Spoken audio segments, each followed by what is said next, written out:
Hello friends में हूँ आपका friend animation 20048। My work in story maker. Please watch this and video and like subscribe and share. एक हलचल भरे शहर में अर्जुन नाम का एक युवक रहता था। 24 वर्ष की उम्र में उसने अभी-अभी विश्वविद्यालय से स्नातक किया था और कॉरपोरेट दुनिया में कदम रखने के कगार पर था। महत्वाकांक्षी और उत्साही, उसका सपना था कि वह जल्दी ही कॉरपोरेट सीढ़ी पर चढ़ जाए। वह अक्सर सोचता था कि वह एक प्रतिष्ठित कंपनी में सबसे युवा कार्यकारी बनेगा, सराहना से घिरा हुआ और अपने सहकर्मियों की ईर्ष्या का कारण। एक शाम जब वह एक स्थानीय पुस्तकालय में गया तो उसे चुनावों का बोझ नामक एक पुरानी चमड़े की किताब मिली। इंट्रीग्ड होकर उसने इसे खरीदा और उसी रात पढ़ना शुरू किया। यह किताब एक राजा की कहानी बताती थी जो ऐसे फैसलों का सामना कर रहा था जो न केवल उसके राज्य को प्रभावित करते थे बल्कि उसकी विरासत को भी। हर चुनाव उसके लिए एक पत्थर की तरह भारी था जिसे उसे उठाना पड़ता था।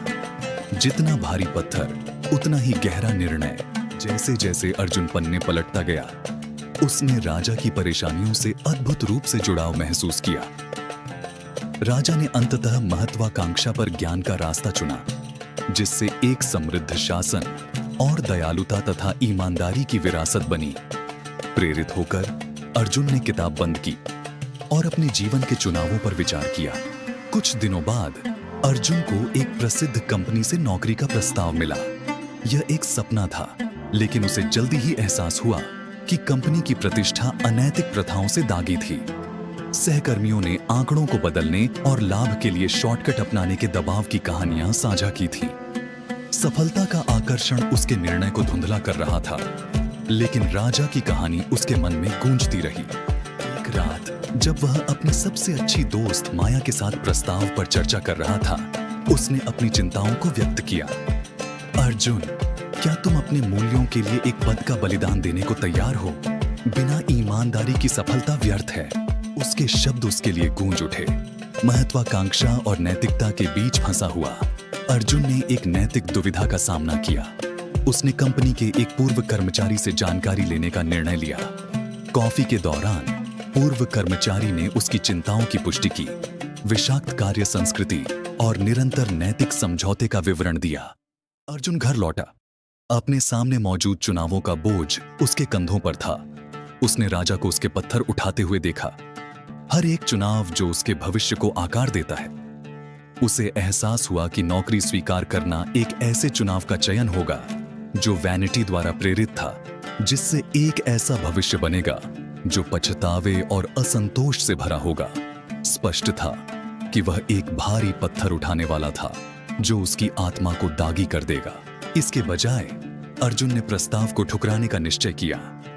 उसने अगले कुछ हफ्तों में उन कंपनियों के लिए अवसरों की तलाश की जो उसके मूल्यों के साथ मेल खाती थीं। अंततः उसने एक छोटे स्टार्टअप में एक अवसर पाया जो सतत प्रथाओं और सामाजिक जिम्मेदारी के प्रति समर्पित था। उन्होंने उसके नए विचारों और जुनून का स्वागत किया और उसने पहले कभी अनुभव न की गई एक भावना का अनुभव किया। जब उसने अपनी नई भूमिका शुरू की, अर्जुन अक्सर राजा की कहानी और चुनावों के बोझ के बारे में सोचता था।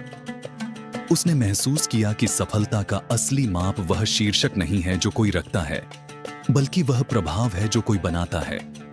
स्टार्टअप में उसकी कार्यशैली ने उसे नैतिक प्रथाओं का पालन करने की अनुमति दी, पारदर्शिता और ईमानदारी की संस्कृति को बढ़ावा दिया।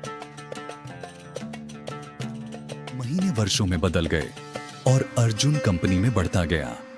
वह अपने नैतिक दृष्टिकोण के लिए जाना जाने लगा, न केवल अपने सहकर्मियों से बल्कि समुदाय से भी सम्मान अर्जित किया।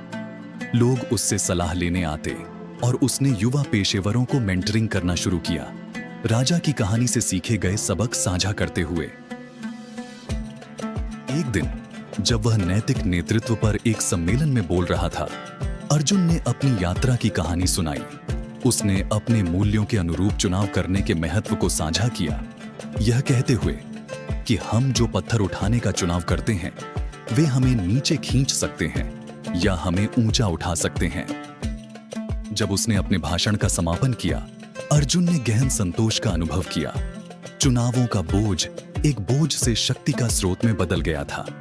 उसने एक ईमानदारी और उद्देश्य पर आधारित करियर बनाया, जो उसने कभी सोचा नहीं था। उससे कहीं अधिक समृद्ध विरासत छोड़ दी।